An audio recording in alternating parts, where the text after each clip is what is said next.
a suspect. Hanging with the killers in the projects. Taylor on a barrel, keep quiet. Catch a nigga slipping from behind. OG Bobby Johnson. OG Bobby Johnson. OG Bobby Johnson. OG Bobby Johnson. Put nigga out like an outbreak. Chopper start to make the house shake. What it do, petroleum jelly? Y'all, I'm so tired. I've been filming all day, but this is your girl Keisha, aka Color Me Pynk, and I am here with my all tea all shade P-Valley season 2 episode 8 review. This episode was litty. Let's get into my review. The episode starts off with Mercedes at the Pynk rehearsing. You know, she's still concerned about her shoulder. She's not confident on the pole since falling, even though she basically had her little exorcism or whatever you want to call it done by Diamond. She's still not confident and 100% sure about herself. So she like literally has a breakdown. She starts crying, stomping her feet. And Uncle Clifford comes out like, you know, ain't no crying in the Pynk, girl. Like, you gotta figure out some motivation and get this shit together, because it ain't your shoulder, it's in your head, girl. And he tells her, well, maybe it ain't the Pynk, maybe it's you. Maybe you gotta figure out a way to get us the fuck up out of this.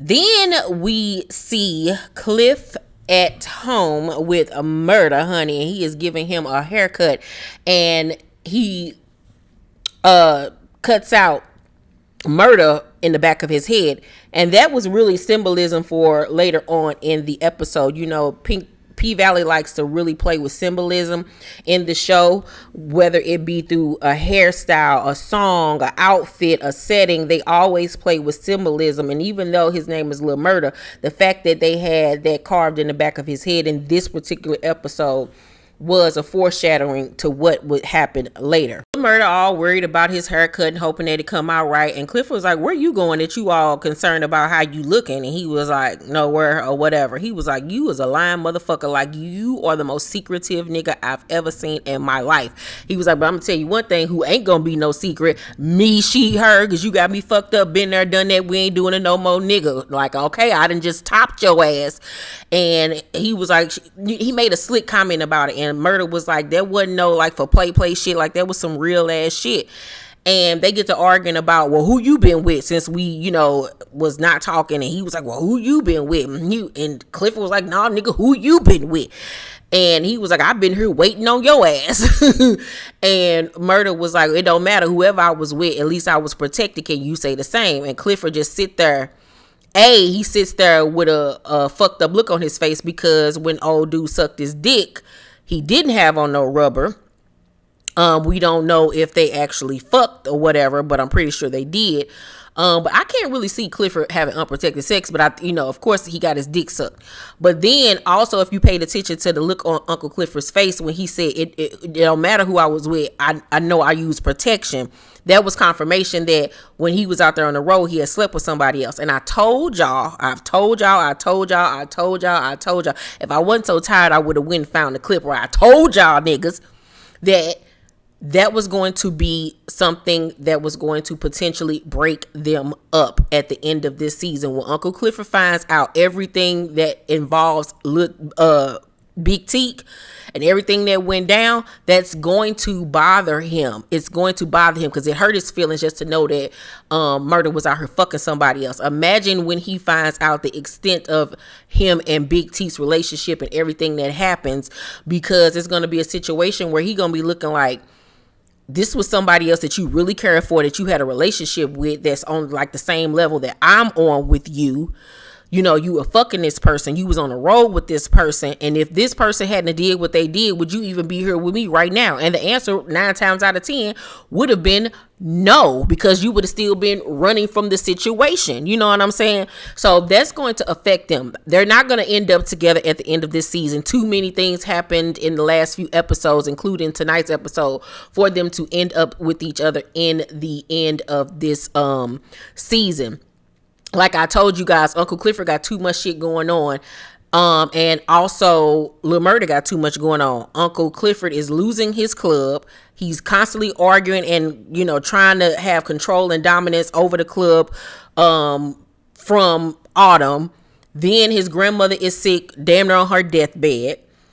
His nigga back and being secretive. You know what I'm saying? It's just too much stuff. So I think it's going to be a combination of, like I said, him finding out the truth about Big Teak.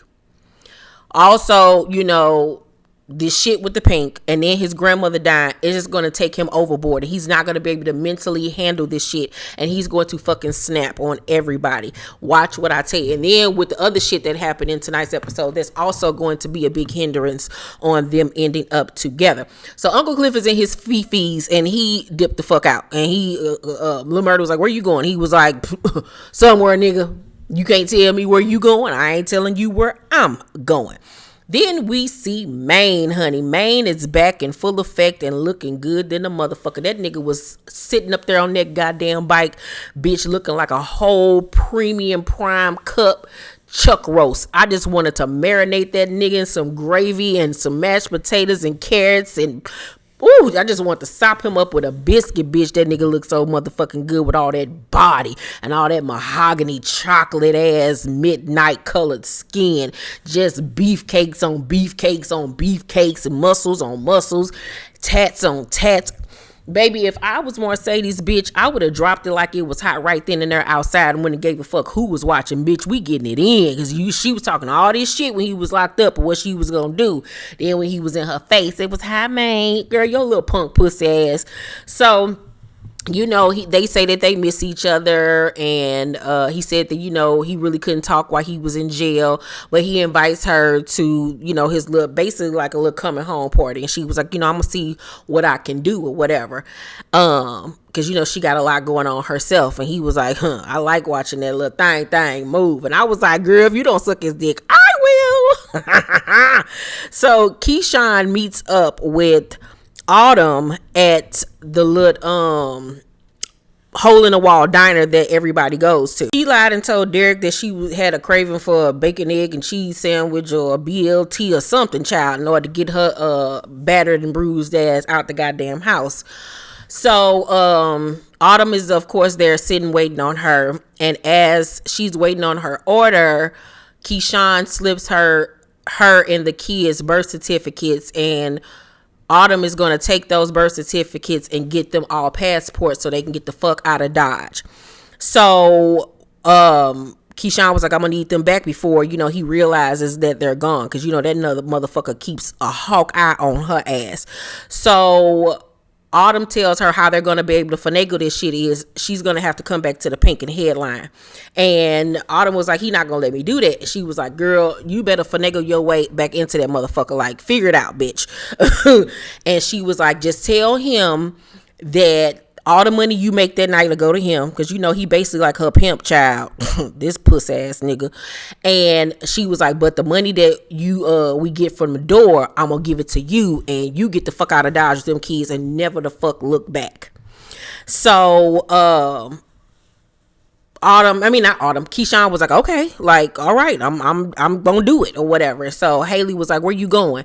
And she was about to tell her. She was like, girl, no, rule number 1, you never tell nobody where the fuck you going, so that way can't nobody be bribed, bought, nothing. You don't tell nobody where the fuck you going, you just get the fuck out of Dodge. And so as Keyshawn is leaving, she was like, oh yeah, and I looked up Haley Colton, she died in the flood. And Autumn was like, yeah, and ain't that a coincidence that she's sitting right here? So we received confirmation that Haley Colton is really not her name. So we still don't know what Autumn's real name is. She's going by a dead person's name so she can remain a mystery and can't nobody find her. But all of that is going to come around full circle, because we've already put 2 and 2 together that Big Bone is connected to Montavious and Montavious' crew from back in Texas. So we then find out that Andre lied about who his daddy is. His daddy is not dead. His daddy is actually in prison for life for committing murder. And his opponent, Wayne Kyle, is blasting it and making him look like a goddamn fool, honey. Corbin, of course, is mad because he's putting all the money behind his campaign, and he's mad that Andre did not tell him the truth. So it's just fucking up the whole campaign. Wayne has also gone after Patrice by blasting her for being a hoe. And Patrice stood 10 toes down, was like, sure was, sure did. Who gonna check me, boo? I'm a changed woman now, so it don't fucking matter. Vote no for this referendum. Peace out. And I was like, you gotta give it to motherfucking Patrice. Patrice don't give a motherfucking damn, bitch. That bitch is going to hold it down no matter the fuck what. We then go to Keyshawn's crib. She's in the kitchen washing dishes, and here come Derek, old Wolverine looking ass, need a fucking haircut ass nigga out here buying Louboutins. Nigga, no, buy some clippers and cut your goddamn hair, nigga. He coming there looking like a pet dog, looking like a collie. And he has bought Keyshawn some too small fucking Louboutins because her feet done got bigger since she done had some kids. And I'm like, nigga, you up here buying her a gift with her motherfucking money because you ain't got no job, Craig. So like, what the fuck? And so he get to punching himself in the head like a crazy person because he fucked up. And he begging her like, what can I do to make things right? I'm gonna change. And he was like, what, you want me to open your room again so you can dance in the house? She was like, I don't want to do that. He was like, what, you want to go on tour? She was like, I don't want to do that. He was like, what, you want to go back to the Pink? And she was like, yeah, that's my home. He was like, okay, I'll let you go back. And so of course she's happy because he's falling right into her trap with her being able to break loose and get away from him. But I'm here to tell you guys, it's not going to go down like that. She's not going to get away with it. And he's going to end up finding out what she's doing. And it's going to be a melee. It is going to be a huge melee. And instead of this time him fighting Diamond at the end of this season, it's going to be him fighting Keyshawn. He's going to whoop her ass again, and this time she's going to have to find the courage to actually do what she has been afraid to do this whole time, which is actually kill him. She's going to have to pull that trigger and kill him in order for this whole situation to be done. At least for right now, it'll be done. But that'll be a part of the season finale with Keyshawn and Derek fucking fighting to the death, bitch, and her having to fucking kill him and get rid of his ass and his body. She's not going nowhere. She's not going to be going on the run. She's a key part of this show. So I feel like that's what's going to end up happening. I don't really foresee her character dying anymore. Remember I said I thought by episode 9 that Keyshawn's character would either have died or either had to kill Derek. I think now, from a writer standpoint, that she's going to get found out and have to fight to the death and kill that nigga. That's what I'm predicting now. We'll see if I'm right. So Wayne tells Corbin, his little brother, that if this casino shit fail, it's his motherfucking fault. And once again, Corbin is feeling worthless, like he's not good enough. He'll never fit in. Autumn, we see, pulls up on Georgie, honey, the rich ass white lady in the salon, and when she walk in, the white beautician gonna talk about some shenanigans is down the block. Bitch, who the fuck getting their hair done by shenanigans? Oh, I'm here to talk to this bitch. So Georgie clears out the goddamn beauty salon to talk to Autumn. And she was like, you here, to make a deal, because I can have my people write up you a check ASAP. And Autumn was like, no, girl, because I'm still want my 10 grand, period. And Georgie was like, well, you're not getting no 10 grand. You're going to get the 5 that I asked you, because other motherfuckers was trying to take that shit for free, darling.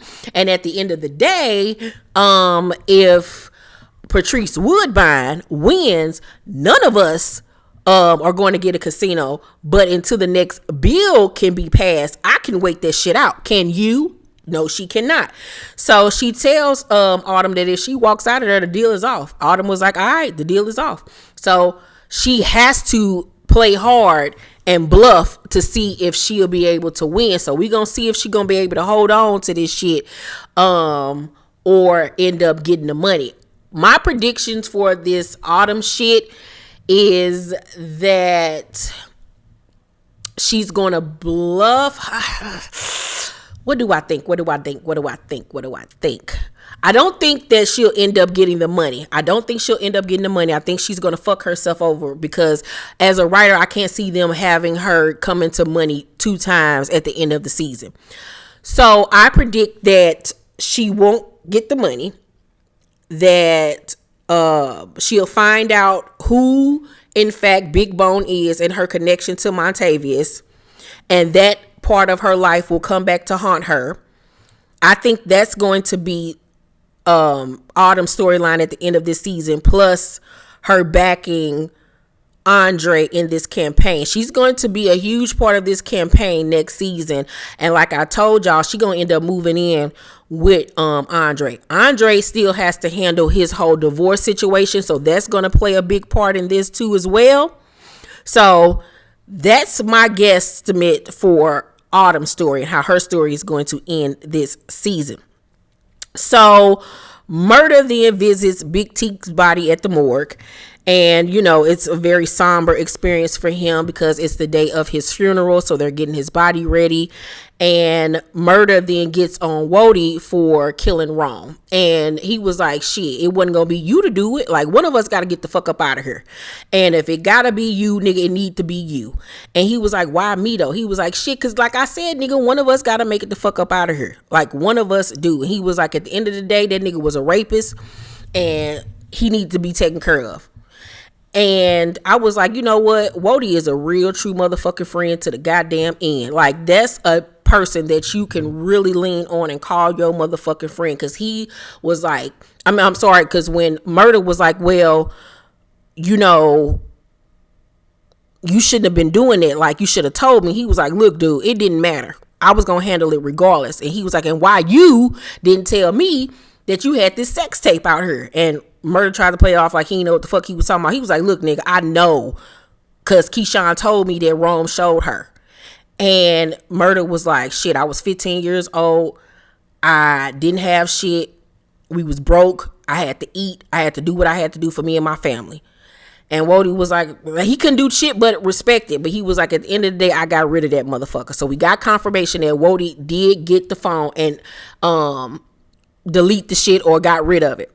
But Murder posed the question, what if he already sent it to somebody? Which I'm pretty sure he did. That tape is going to come back to haunt him. It of course is.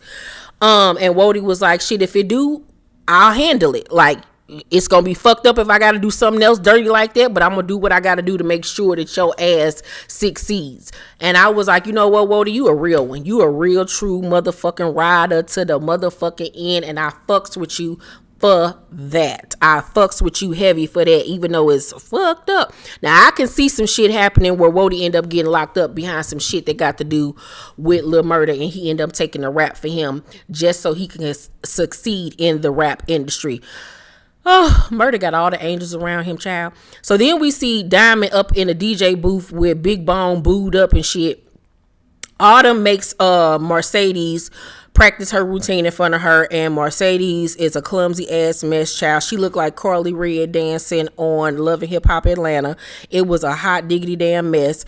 And Autumn was like, she ain't ready. She ain't motherfucking ready, but I know somebody who is. And Mercedes was like, I know you ain't talking about Whispering Roulette. She was like, no, I'm talking about somebody else. And in walks Keyshawn looking like the bad bitch she is. And Mercedes damn near wanted to slit her wrist because she knew she couldn't compete with Keyshawn when she's not at her best. Like, when she's at her best, yeah, most definitely she can compete with Keyshawn. But right now, nah. Diamond almost shitted on himself, child. Big Bone was looking Keyshawn up and down because, you know, that's her competition, boo. And at the end of the day, like I said, I don't see more what's her name, Keyshawn's character going anywhere because she still has a whole love story with Diamond that has to be played out. So Uncle Clifford, Mercedes is pissed that Keyshawn is back and that Autumn was the one that brought her ass back because didn't nobody tell her ass to do that. So Whispering Roulette, child, are all on Keyshawn's dick. They follow her, like they look at her like she is the GOAT of dancing, child. Autumn and Clifford, mind you, in the background arguing over this shit because, you know, they can't stand each other and both of them want to be the boss. Mercedes, you know, is salty towards Keyshawn, but she accepts her back because at the end of the day, they are family. And Keyshawn sits at her little vanity and she was like, you know, I never thought I'd be back here. And Mercedes was like, shit, like, bitch, you only motherfucking knew. She was like, but this is home. And I love that little still shot that they pan the camera on both of the ladies just looking in the mirror because neither one of them can honestly believe that their lives have ended up like this because Mercedes at this point was supposed to have a thriving dance studio, not dancing anymore, coaching. And for Keyshawn, she was supposed to be this stripper extraordinaire, touring and everything, but she's back there where she started. And she'll continue to be there unless she goes on tour with Lil Murda, but I don't think she's going to go back on tour with Lil Murda, because when Derek's dead, who's going to be there to help her with her children? She's not going to want to be away from them, and she's going to be stuck back in the club dancing. And then I also think that it's not a good thing to have her go back on tour with Lil Murda, because Lil Murda needs to be able to prove himself solo dolo without her help, and to see what he can do on his own. So we then see where was I at? Uncle Clifford is pissed. He got a box of his shit and he chucks up the deuce because he cannot stand Haley and all the shit that her ass is doing. So he gets in his car. He's punching the steering wheel. Like, he is just going through too much. He is going through it, honey. And that's why I told y'all, like, this man is stressed the fuck out. He's going through too much. And then the spirit of his mother comes and tells him to go ahead and let that shit out. Go on and cry. But remember the rule. Bitches don't just cry. They get even. Uncle Clifford is going to figure out a way to come on top to get his club back from Autumn at the end of this season. He's going to give her a dose of her own medicine. Trust and believe. We then see Big Teak's funeral. I love the way they shot it. Lil Murda looked good as fuck in his suit, honey. He ended up writing Teak another rhyme, and he stuck it in his hand when he visited the casket and said his last goodbyes. You know, he was teary-eyed. You know, it was a lot for him to deal with. Scarface is playing in the background. I must say, whoever is in charge of the music on P Valley, you do the damn thing, especially for people like me that grew up in the Midwest, or for people that grew up in the South listening to this type of music. Like, it just pays homage to growing up in the 80s and 90s and the early 2000s. Like, y'all do a great job with the music. After the services, his partners pull him to the side and was like, yo, you see this? And then he shows, they show Murda a video of Pico claiming that he was the one that killed Big Teak, all on the internet capping and shit. And of course, Lil Murda is pissed the fuck off by this, because, you know, he was there. He knows exactly what happened. So his crew was like, we can't let this shit ride. And so there was pretty much confirmation that you got to go ahead and pull out that blick, nigga. We got to get this shit on and cracking. And Lil Murda is hurt. He's going through a lot. So he wants to let out that anger on somebody and something. And he wants to, I feel like, seek revenge on Big Teak's behalf. You know what I'm saying? Oh, and I'm like, oh Lord, this is going to come back to bite him, Lord. This is about to come back and bite him in the ass. We then see Whisper and Roulette, and they at the club and they watching Mercedes continue to make a fool out of herself on this goddamn pole. And Whisper is like, I'm sorry, Roulette says to Whisper, like, girl, we do not want to end up like her ass, still dancing past our prime and shit. We got to get to this money. And Whisper is like, you know, I don't know if I really want to, you know, do this shit with dude. Like, you know, she ain't never set herself out like that. Roulette keep on telling her it's gonna be cool. You know what I'm saying? You know, you got to get this bread. So Whisper ends up agreeing to meet up with Terrence. And I already knew where this shit was about to go. So Mercedes then gets a frantic phone call from Terica and she leaves the club. So we find out back at her crib that Shell has drove Terica over to her house drunk again in her pajamas midday, and she's going off on Mercedes for taking her to get an abortion without her permission. And Mercedes was like, why you think she came to me? Because your ass always sitting up here fucking drunk all goddamn day. And Shell was like, you know, unlike you, we just don't give away our kids. We make people, you know, live up to whatever they mistakes or whatever and handle them or whatever. And they just going back and forth. Terica sitting up there crying, and she was like, mama. And they was like, what? And both of them turned around. And, you know, she loves both of them. She loves Shell and she loves Mercedes. She doesn't want to pick between the two. But at this moment, she feels bad for Shell because she loves her and she doesn't like to see her like this. So she was like, mama, let's just go. Let's just go home. And Mercedes was like, nah, she need to take an Uber with her drunk ass. And Terica was like, I'll take her. And Mercedes gave her a look like, you know what, I had to remind myself I gotta let her make certain choices. Like, you know, I gotta let her do this. So Terica leaves with a somber look on her face. And I would like for Terica at the end of the season to come stay with Mercedes, because I feel like right now that's what Mercedes needs the most, is her daughter in her life, to be able to rectify that situation and give her clarity on her own life and the choices that she's made. We then see Uncle Clifford pull up on Corbin, child, just like Erykah Badu. I'm like, girl, where are you going? Pack light. Who? And they chopping it up, going back and forth about this whole casino shit or whatever. And he basically gives Corbin a tea on how to get Patrice's ass out the goddamn race, and that's via money, because money talks in Patrice's world. So we then see Whisper and Roulette at the hotel waiting on Terrence to arrive. Whisper got a real bad feeling in her spirit. You know, her spirit is telling her this shit ain't right. And Roulette gives her a bump of coke and was like, girl, just calm down. Like, you know, I'm here. I ain't going nowhere. And she calms her down. Terrence arrives, and, you know, he ready to get the party started or whatever. And he was like, you know, if it's about to be a twosome, I ain't got no extra bands. And she was like, nigga, no, it's not about to be that party. Roulette was like, I'm just here to make sure don't no funny shit happen. He was like, you of all people should know I ain't on no funny business. And Whisper looking like, the fuck? And Roulette was like, nigga, I don't know you. So instead of keeping it real with her and telling her what she be on and what she's been on, she lies and pretends like she doesn't know who Terrence is. And I felt like that was fucked up. And when I'm pretty sure Whisper gonna put two and two together and realize that she lied to her. You know what I'm saying? And that the money that she made that night wasn't everything that was owed to her, because if I'm not mistaken, when Terrence asked her to hook it up and how much money he was going to give her,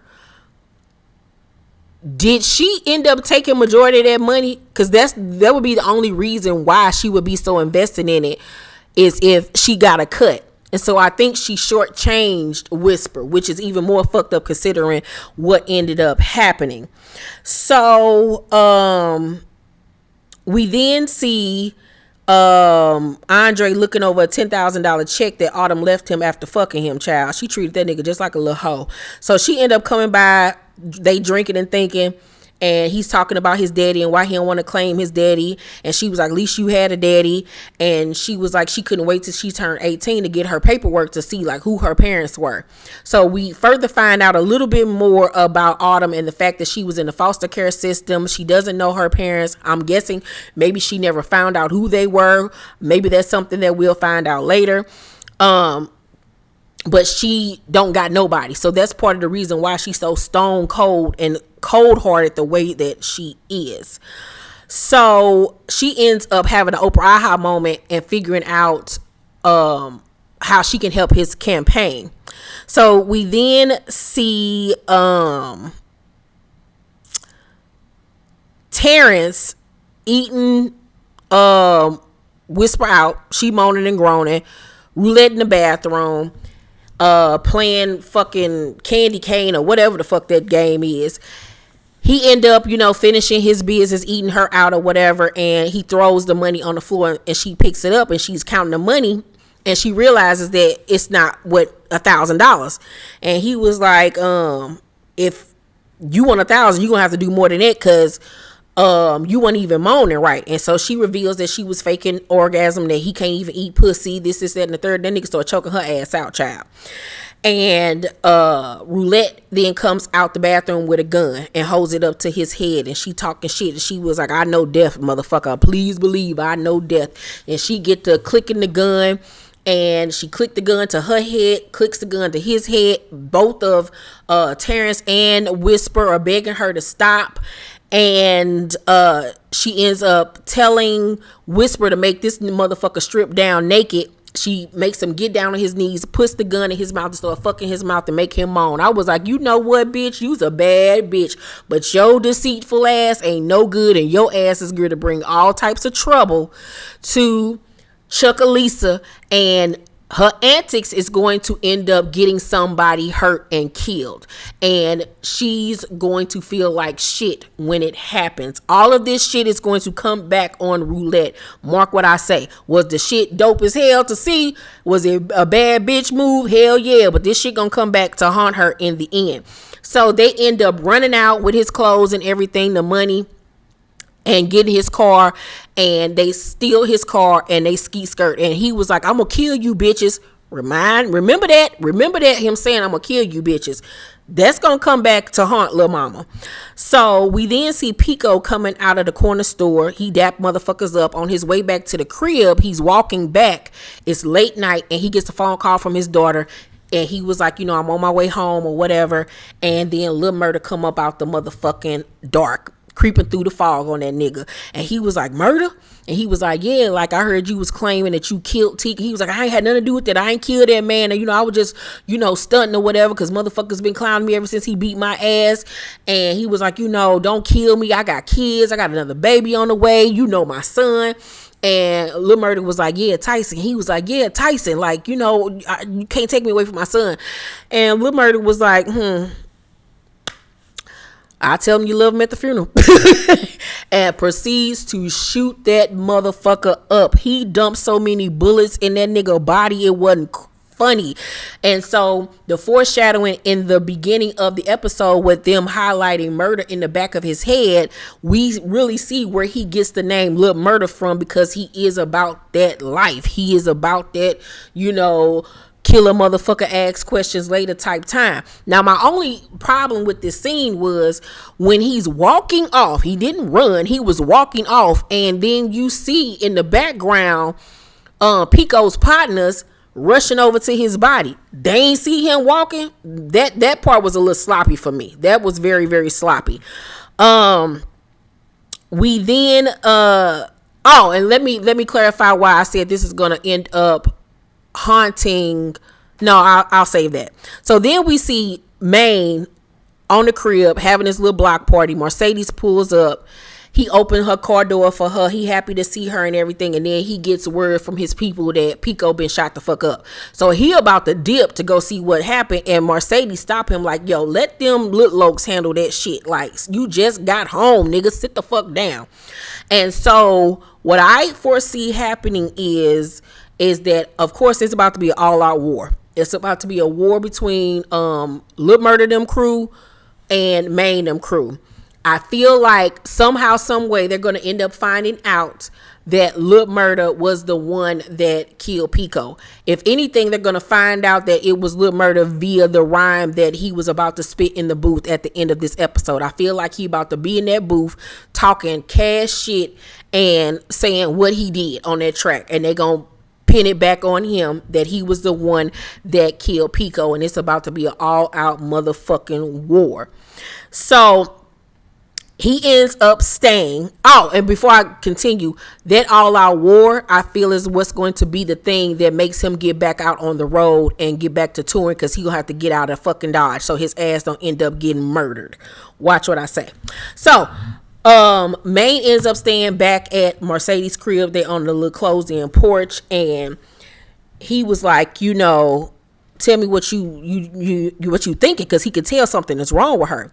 And so she then proceeds to tell him what happened on murder night. And he was like, damn, Mercedes, I wish I could have been there from you. And she was like, how do I get over this? Like, how do I get this out of my system? And he was like, by making a difference in somebody else's life. And then he scoots closer to her and was like, maybe I can make a difference in your life if you let me. And he puts his hands on her inner thigh. And for a second there, like, she falling in and she about to allow herself to go there with him finally. But then she pulls away and crosses her leg and was like, that's not what I'm looking for. And so he looked at her and was like, I hope you find what you're looking for. And he dipped. So what I took from that is, it's not that she doesn't like Maine. It's not that she's not attracted to Maine. It's not that she doesn't want to have sex with Maine. All of those things are 100% true. But with everything she got going on in her life right now, sex is the last thing on her mind. She needs comfort. She needs support. She needs healing. She needs somebody just to hold her, not sex. That's not what she's looking for. But I feel like for him, that's all he can really offer her right now. He can't offer her the picket fence and the ring and the family and all of that. Like, he feel her too, but he can't give her what she's looking for right now. I still see it for Maine and Mercedes. I still am team them, and I want them to end up together. And I also have a prediction that at some point when they do begin a relationship, when Mercedes and Maine get together finally, and this war that is going on between Maine and them and Lil Murda and them come to a head, it's going to cause a separation between Mercedes and Uncle Clifford because of their men. And it's going to separate them and force them to choose sides. Are we going to choose each other, or we going to choose our niggas? And I really feel like for a moment there, they're going to end up choosing their niggas, and then somehow, some way, they're going to come back together. But watch this war affect Mercedes and Clifford's relationship in the future. So we then see Uncle Clifford visit his mom's grave, and he's just telling her, like, you know, he feel like he failing, and he begs God not to take Ernestine because, you know, he's still reeling from the death of his mama. Like, Uncle Clifford is, like I said, just going the fuck through it. I feel so bad for him, and he's carrying all this weight alone by himself. And then we see Patrice on the pool at the pulpit, child, preaching, getting donations, and then she gets a huge $10,000 donation, and the person that gave it to her tells her to cash me outside. She goes outside to find none other than Corbin, and she basically was like, nigga, this little 10K ain't gonna do shit. I'm not backing out of this goddamn campaign. And he was like, here, I got even more where that came from if your ass fucking back out. So she get the money. I'm thinking she had about either $40,000 to $50,000 in her hands. So you know Patrice ass, she gonna take that money and motherfucking run, bitch. She ain't gonna be a bit more worried about no goddamn casino referendum. So I think that's gonna knock her out the race for next season, and then it'll just be Wayne, Kyle, and Andre going heads up. We then see Roulette take Terrence's car to Duffy's to get chopped up, to get bust down so they can sell the parts so she can get the money. So he kissing on her. He was like, who caused this? And she won't tell him, because you know that's a sneaky bitch right there. That bitch gives you the kiss of death. Her other name could have been Black Widow, child. So she was like, you know, how fast can I get the money? He was like, I'll get it to you like within a day. And he pulls out the paperwork. He was like, so this is Terrence whoever car. And she was like, I don't know who the fuck that is. I ain't got nothing to do with me. And so he was like, all right, I really feel like this shit is going to end up coming back to, like I said, haunt Roulette. This shit that happened that night is either going to get Whisper killed or Duffy touched. One of them niggas is gonna get touched behind her bullshit, and she's going to be fucked up behind this. Watch what I tell you. We then see her walking out of the chop shop, and she takes out her gun and she opens the the revolver or whatever, and we see that there was actually a bullet in there, and that she was actually playing Russian roulette with herself and with old boy. So this is why she got the name Roulette, because she really be on that Russian roulette type time. And one day she gonna end up hurting herself or hurting somebody else, because that bitch got several screws loose. Her character to me is like the kiss of death. Nothing good comes from her. Her character is here to cause havoc. So at the end of the episode, like I said, we see Murda in the booth with blood on his hands, and he tell the producer, drop that motherfucking beat, bitch. And like I said, I really feel like this nigga about to go hard and talk about everything that just happened here recently and about him killing Pico, and that's how this shit really gonna get capped off. That is my review of P-Valley season 2 episode 8. Let me know what you guys thought about tonight's episode. Of course, I give it an A. It was a wonderful, wonderful episode. I loved it. I lived for it. The connection and sexual chemistry between Mercedes and Maine is palpable. I'm here for it. Loving Lil Murda even more. He is that nigga for sure, for real. Much respect to Wody. Love his character as well. The funeral scene was well done. The whole episode was just fabulous, except for that little part, like I said, when Murda was leaving the murder scene and Pico's people were walking right past him. That didn't make sense to me. Anywho, make sure you guys thumbs up this video, like and subscribe, and hit that notification bell button. I love you all, and I will see you on the next video. Bye.